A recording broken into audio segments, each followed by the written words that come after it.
Welcome to the Transforming Trauma podcast. Transforming Trauma is presented by the NARM Training Institute. I'm your host, Emily Ruth, and I'm so glad you've joined us today. Hi, Transforming Trauma listeners. Do you want to join the international NARM community in support of trauma-informed care?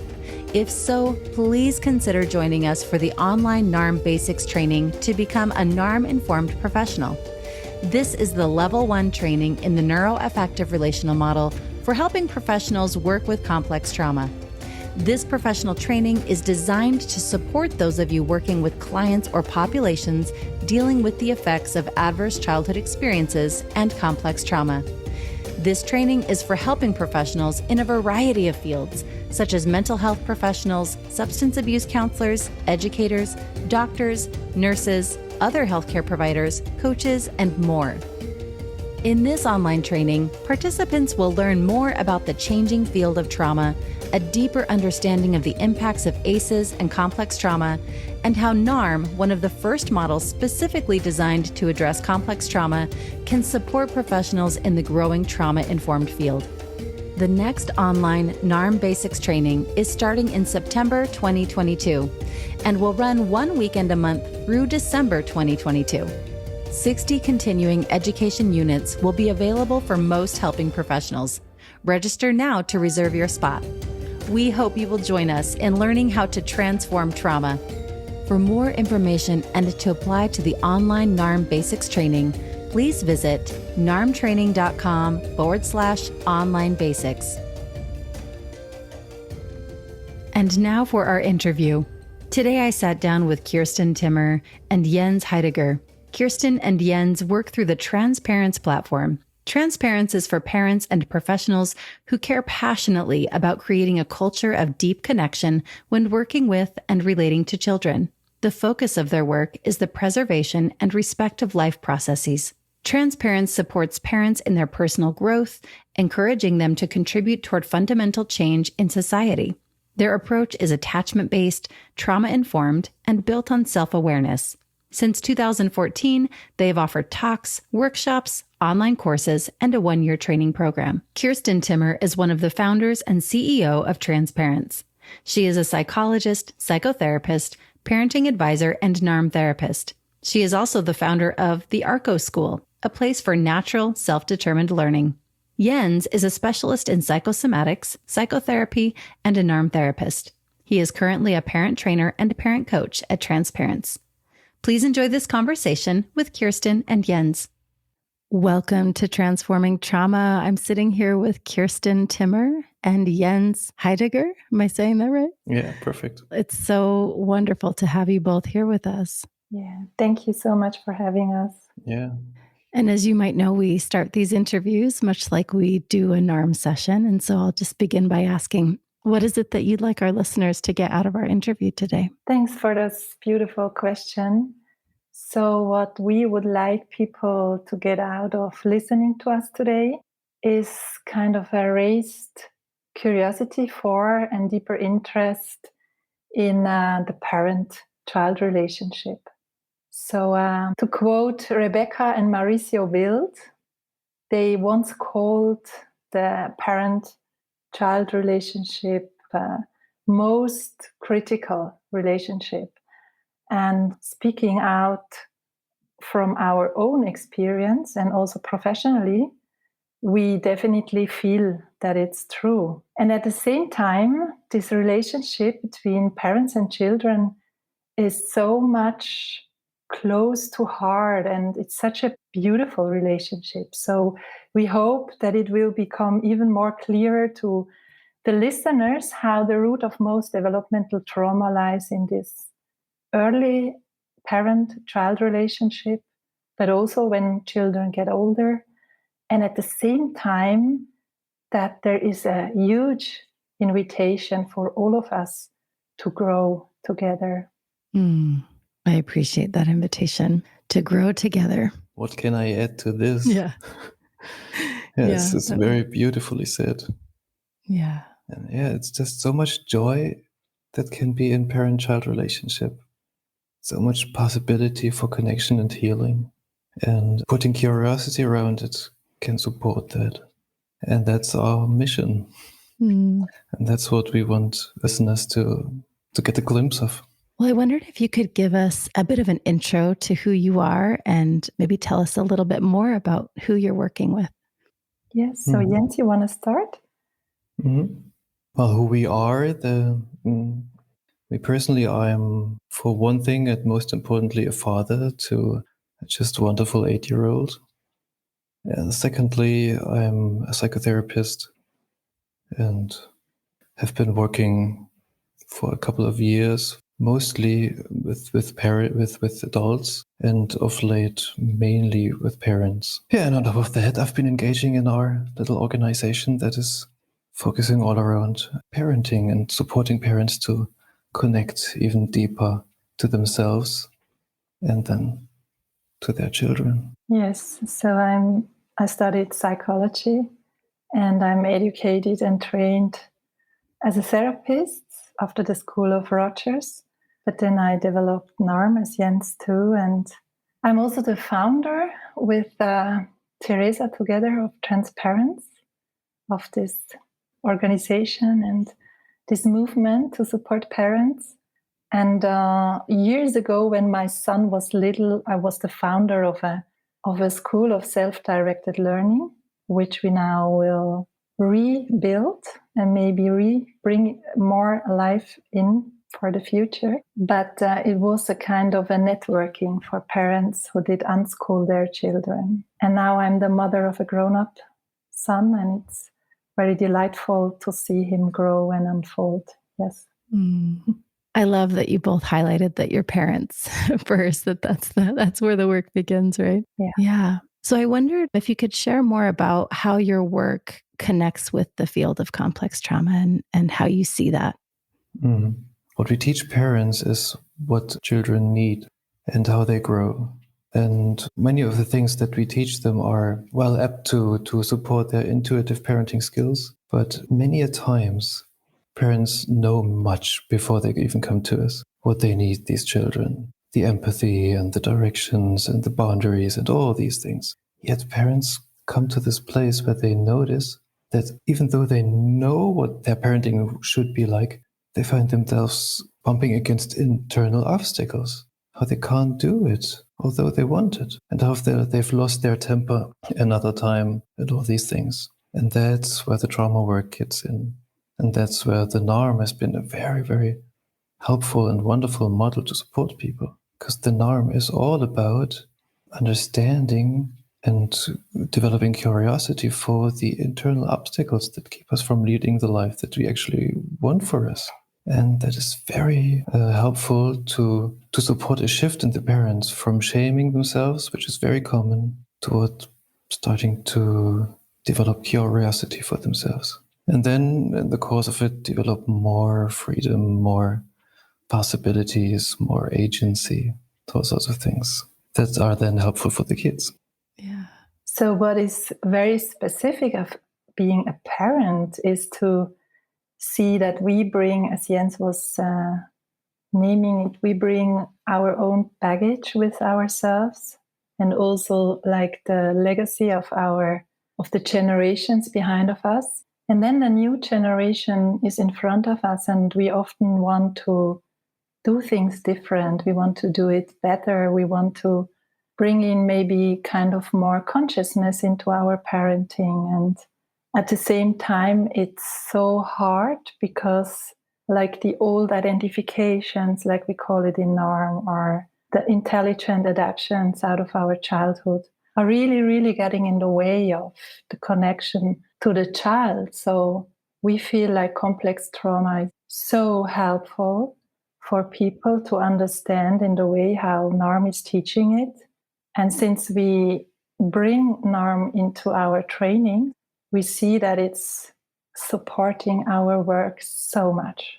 So it's really increasing healing, understanding why it's so hard for me, and supporting parents less to shame themselves, and really to understand why it's so hard in certain situations to stay connected, and to be there when there are certain emotions coming from the child and so on.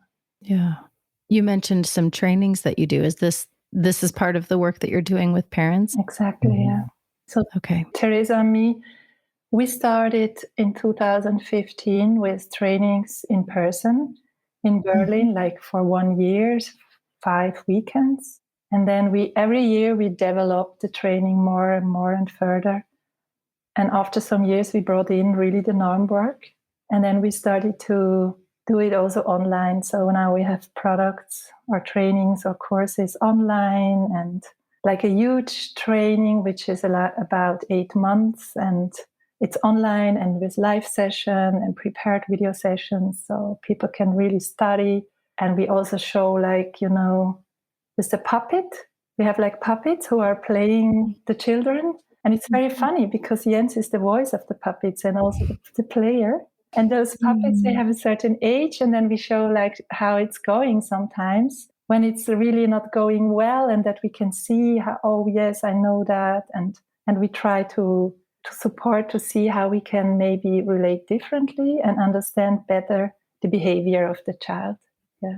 I love that. When I heard you talking about the puppets, I thought, we as adults, we don't play like we did as kids. And I like something in me got really excited. Like, I want to play with puppets. I want to do this training because I can see how bringing that in, and I understand. I mean, I think I understand how you're using it. So the puppet is playing the child and you're using it to demonstrate. Yeah, that's what you do. We can't have real children there. Right. So I'm playing these puppets to portray the children, and we have all sorts of puppets for all sorts of ages. Mm-hmm. And then I'm sitting there with this puppet, getting into it with my hands. Yeah. And I'm going, Mama, I want to watch that film. I want to watch that film. You must let me watch that film. Mm-hmm. This sounds familiar. I have a 3-year-old. But you were just playing my little guy. But I love that. So you're portraying the children, but I love the playfulness there because I think that invites curiosity, I imagine. It totally is. Yeah. Usually our participants are sitting there and watching it and watching all sorts of mother behaviors that we play with puppet, and they can connect. Yeah. And they can see their children in this, and they can see themselves in the different parenting styles that we play. Mm-hmm. Because it's puppets, and puppets are play. Mm-hmm. It's getting this light sort of touch. It's not all that heavy. Yeah. And that's really cool. Yeah. And from that, we involve the parents into plays, not with the puppets, but in role plays. We have them play themselves and another participant play their children.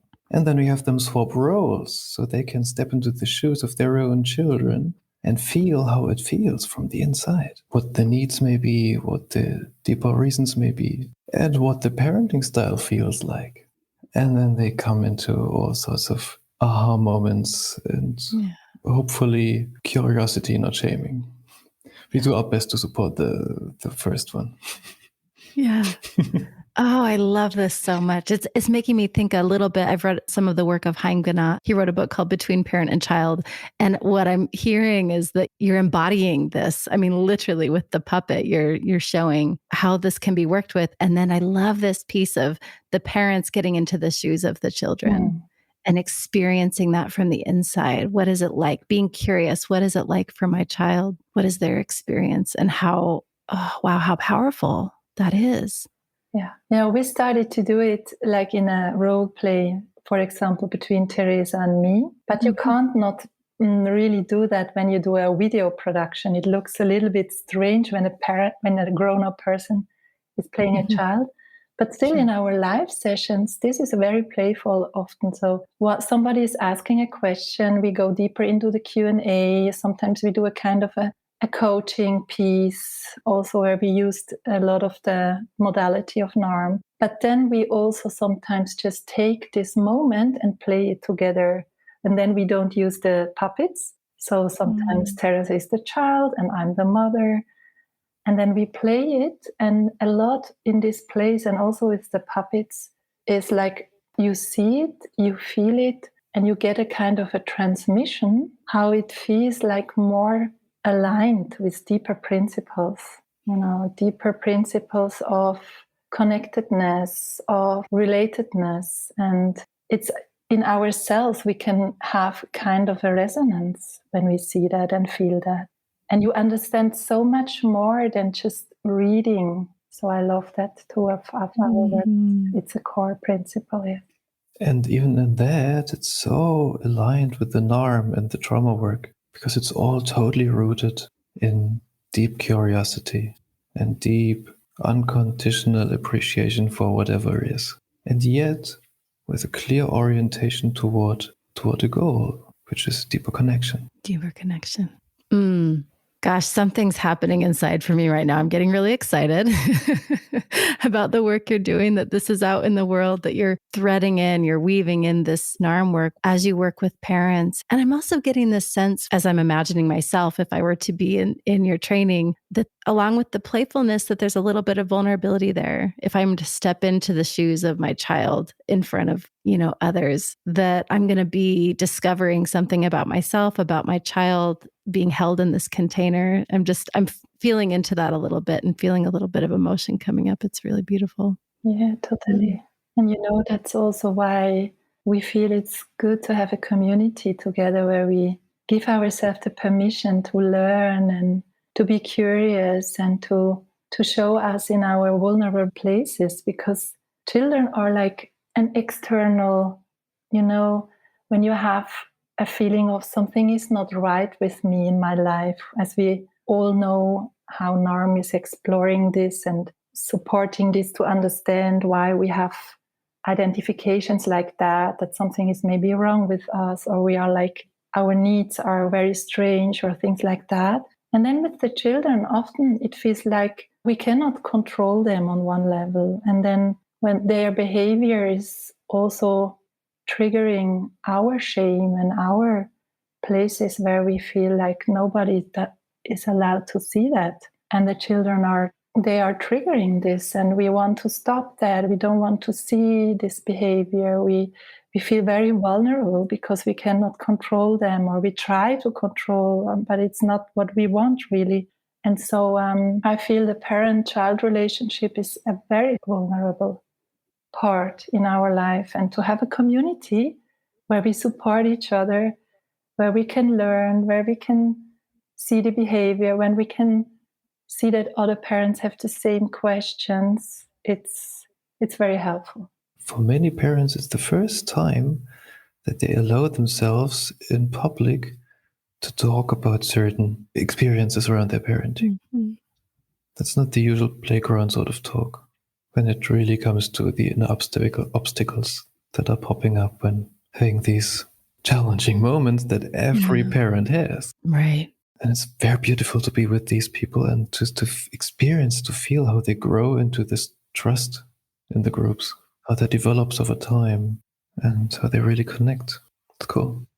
Yeah, I'm hearing the multiple layers that you're working with, because we as parents, when we're in that container and we're able to connect with other parents, it's like, there's so many layers. We're working in our relationship with our child, with our relationship with ourselves, our relationship with our own parents, and all of those layers are kind of, right in front of us. And so to be able to connect with others around that and know that we're not alone in that process is really beautiful. I mean, now I'm getting really curious. Okay, so what brought you both to doing this kind of work and in working in this way? Yes, so my feeling is when I really reconnect to my childhood, it started there. It's I had a kind of a intuition or a kind of a feeling when something felt right or more aligned. I think a lot of children have that. And I sometimes was wondering why my parents were shaming me or shaming my brother, because it felt not natural for me. And I feel like this was leading me in my life, this inner feeling of being more aligned with, we can say, like deeper principles of life or nature, or like the deeper things we all can feel. And then when I was older and I had my own son, then it was a moment of really coming back to a deeper place of having an invitation of life to grow. I feel like parenting is really a moment of, when you get your first child, an invitation of life to grow. And in this moment, I started to understand so much about what wasn't right, what did not have been right for me in my life, and how important attachment was. So the whole attachment theory always was something which was deeply with me. So to make a long story very short, when I was connecting to NARM and I got to know the work, I felt like a lot of pieces came together, like the attachment based thinking, and like it's how it's influencing our way to relate to ourselves and to the world and to our children. But also, I felt like this deeper connection to principles of life, because NARM is not like, for me, it's not a kind of a theory. You really can feel like when we connect deeper to ourselves, when we connect deeper to primary emotions, to deeper grief, to deeper points of pain we maybe couldn't feel as a child. And so what I really liked about NARM was to feel it brings together so much essentials. And I was so excited about it. So I had to go to the USA. I really did the work in Arizona. I was flying in all the time. And I was so excited to learn that. And after every module, I came home and I had to bring it into our work. And I said, hey, let's adapt a lot of this in our work with the parents, because we had really this problem that all the informations in our training were sometimes supporting the shame even more. So we liked to bring NARM into our work too.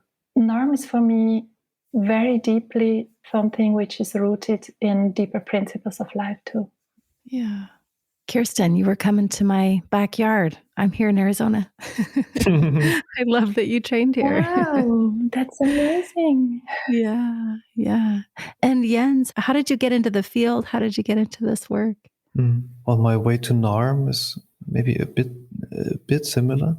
The search for how connection really works led me through a couple of things. There was nonviolent communication at some stage, and then stepping into psychotherapy, coming to Jeffrey Young's chemotherapy, and always something was missing or not quite right. And once I got into contact with the NARM, it was just woo. That this deep, almost physical feeling of yes. When I was reading in Larry's first book, there's the transcript of a session. That's the first thing I read, the first contact with NARM. And I was reading the session, I was getting the goosebumps and was, yes, I must go this way. Yeah. And then with the parent work, that came a little later, actually. At some stage in my parenthood, I ended up quite unexpectedly to be a single father to a 3-year-old son. And I was running in big challenges.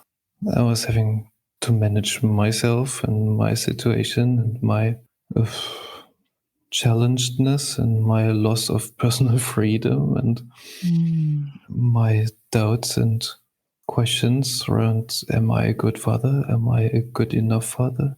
All sorts of things. And then I had this child who was 3 years old, emotionally immature as all 3-year-old kids, plus a bit of a special sort of biography change with high emotional waves. And I was there and not knowing how to answer. And then I got to transparency and got answers, understood more, learned to see him below the superficial behaviors. I can really remember this was this one day when I kind of woke up with, he is not wrong, my son. Very relieving sort of experience. And then another long way down the river, I ended up with, I am not wrong. Very relieving experience. Yeah. Yeah. And at some stage, I started to play the puppets. That was my start. I was the puppet player. You were the puppet player. And from there it went. Now I'm a mentor. And the latest project is to start an academy for parent coaches. We are starting a training, a NARM-informed training for parent coaching. And I'm ending up to be the teacher in this. And I'm very excited and very happy about it. Wow. I'm feeling excited too for that, for all the ways that your work is touching the world. Wonderful. So you told us in there what led you to get trained in NARM. It sounds like you both stumbled into it. Is that right? Or Jens, did you hear from Kirsten? I did actually hear from Kirsten and people. At first, I was like, I'm not doing NARM. Everybody's doing NARM. It's the thing to do at the moment. It's like fancy and stuff, and I don't like fancy stuff. And then this abbreviation NARM, what's that supposed to mean? I was like not interested till I read the transcript, and then I didn't care about the abbreviation anymore. Yeah, wonderful.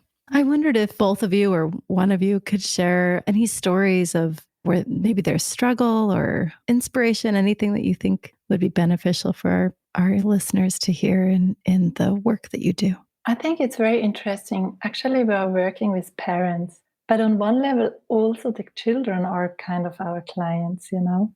So I like this feeling to connect with the children of the parents who are in our trainings, because it feels like a bigger community, you know, and to feel those souls, it's very beautiful. But I feel like the child-parent relationship is, as I said before, sometimes really challenging because you feel so exposed. So if we bring in like teachings, we also teach about how important it is to understand things like frustration, how you can support a child who has strong feelings, and how to know more about the toddler, that it's a special time in life for children under 7 where they do not have certain abilities, you know, and you don't have to take it personal if they cannot, for example, contain certain feelings, you know. But so we teach a lot, and at the same time, we also are learning to understand ourselves better. But sometimes the teaching is landing on places where we try to work harder. Like this is a strategy a lot of us know, and where we put more pressure on ourselves, where we try to be more the perfect parent, where we want to do everything good, and this tension is sometimes not helpful, you know, for the child-parent relationship. So I always feel like this deeper responsibility for myself and with our team to really find out how we can support parents to feel more compassion of themselves. Because if you feel softer and more connected to your heart and maybe to why it's sometimes not easy for yourself, you immediately have a different inner state. And this different inner state makes totally different connection to your child. But I feel this responsibility sometimes to just take care that we do things which support parents to connect to their intuition and not getting in the way. So this is maybe sometimes the struggle, or to see how in the first years some of the informations or trainings were also landing on places which I would say today I wouldn't do that anymore like that. Oh, Kirsten. So as you were talking, I was just feeling into my own experience I have 2 older boys. I have a almost 15-year-old and almost 12-year-old. They both have birthdays here in the next month. And how different my 3-year-old is from my older 2 boys. They're both very mellow, kind of low key. And this 3-year-old has a lot more energy, a different energy, a different temperament than my older 2. And so I've spent a good amount of time, you know, what's wrong with me that I don't quite know how to support him, like as I'm figuring out, you know. Anyway, I just was thinking of that as you were sharing, of as we're taking in the NARM work, like being tender with ourselves and not shaming ourselves. Because I know as I first was learning NARM, and like my eyes were opening to all the ways that I've shown up as a parent and, you know, in my own strategies and all of that. And I remember Brad sharing, I can't remember exactly his words, but it was something to the effect of, we can potentially use these principles as we learn more to shame myself even further, you know. Oh, no. There was so much compassion in how he said that, you know, like noticing how Emily was shaming myself as I learned more, and I realized the ways, you know, that I had shown up, and that I don't want to shame myself with it. I just want to, you know, use it to be supportive. Yeah, it's exactly this vulnerability was what I was talking about, and the challenge of our work. So to see that we are on the way, you know, and we have to reconnect, or we have to find out where we are, And at the same time, we have like the next generation in front of us, and we want to give them a good start. And it's this is really vulnerable for all of us. Yeah. I might just talk about one parent that just came to my mind when you were asking for a story. That's a person who consulted us because he was just not able to understand the son's behavior, not wanting to go to school and making a fuss each morning and not wanting to get out of the car when it was going to the school. And we started exploring. And he had this idea that he was doing something wrong and not giving directions enough, and asked for support to be more of a straight sort of parent. And we started exploring, started to get curious. First around the child, if there was anything around the school that was challenging the child, but there was nothing to be found. And in the end, we sort of landed with this child was going to school for the first time. There was no preschool or anything, and they had been very close in the family.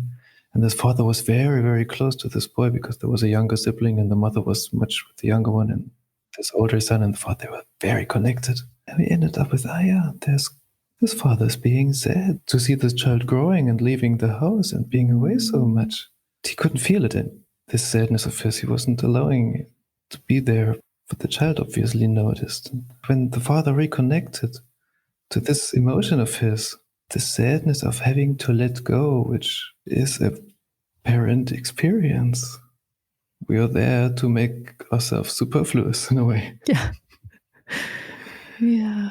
He could cry his tear, and after that, looking at the child, he himself could see, this boy probably has that too. This interest in this, bam, I want to go to school, learn all these things, cool. And at the same time, leaving this intimate connection of being at home. And connecting to his own sadness, the father knew that he was going to support the child with his emotion much better. And at the end of the conversation was a coaching. He said, well, I'm looking forward to the next morning when we are going to have the same situation. I know it's going to be different. That's so powerful to think of creating space for folks to connect with themselves, connect with their emotion. I know in different, cultures here in the United States, that is there's very much, a lot of suppression, especially of, emotion like sadness that maybe is inconvenient or isn't seen as strength. This is I should say, these are my words. This is my perception of it, right? But I'm just thinking I'm raising 3 boys and how that is very much in the air for them, that they feel, that they need to suppress or they need to be strong, and how beautiful it is that you're offering this way for parents to connect with themselves. And that as we share that with our kids, that it's important for us to stay connected to ourselves and our emotions and not necessarily be overtaken, but by those emotions, have the capacity to be with them though. That feels really important. And I was very moved and touched as you both shared your experiences with that. Thank you. Well, I wondered if there was anything else that feels important to you that feels left unsaid. We also want to make sure that we can give folks opportunity to connect with you and your work. I know you're on another part of the world, and I don't even know what languages you offer all of your work in, but I was hoping you offered something in English because I'd love to connect with something. But anyway, if there's anything else that you have to share. Yeah, so maybe I can, before we can say maybe something about our work, I just want to share with the listeners that what I started to share before, I'm always looking, or as a team, we are always looking to what are really places for parents to connect to and to be like essential for healing, What I really want to give or talk about is this inner state I was talking about before. So what I feel is as much more we are reconnecting to ourselves, like, for example, as Jens was talking about this deep primary emotion, when we have to separate, that it sometimes brings up this pain of our childhood we don't want to feel. And when we start to feel, we can connect deeper to ourselves, that these inner states of deeper connection have a huge, huge transmission on our children. So I feel like it's much more important to be curious about when I feel more separate from myself and or disconnected, yes. And when I feel more in a state of being curious, for example, or then the child is really, how can I say that, the child is feeling that so much. So we can say something to the child, we can act a certain way, but what a child is really connecting to is our inner state. And I think it's so beautiful to know that, that sometimes the words are okay, they are important, but much more they are listening. Are we there? Is there kind of somebody at home? Are we in an inner connection to ourselves, even if we are stressed, or even if we are sad, or even if we are angry? And this gives the child a really deep place of home when they feel that. So that's maybe what I want to share with the listeners. So how deeply they invite us to reconnect to deeper states of being, as Larry is teaching us. Yes. Yeah. I love what you said. I don't remember exactly how you said it, but this deeper sense of home, like that there's a place for them. Thank you, Kirsten. So how can listeners find you and the work that you're doing? Yeah, we have a website, www.transparents.net. Trans has nothing to do with transgender, as it is much used in English. Coming from a German background, we had in mind the transgression of boundaries, combined with the word parents, transparents, transcending boundaries. Just to make that one clear. Yeah, to be clear. Yeah, thank you. We'll put the link to that in the show notes as well, your website. Yeah. And our work was originally only in German language, because that's our mother tongue. But we are working on expanding our work into the English realms, and we start to put up English language content on the website. And we actually are planning on starting a basics course in English language. Most probably this is going to be a course for therapists, NARM therapists preferably, who are interested in supporting parents to expand their professional into the work with parents. But more things maybe for parents may follow. So people can click on the website and keep themselves informed. That's exciting. And then the Academy for Parent Coaching is German language now, but may grow, hopefully will grow. I hope so.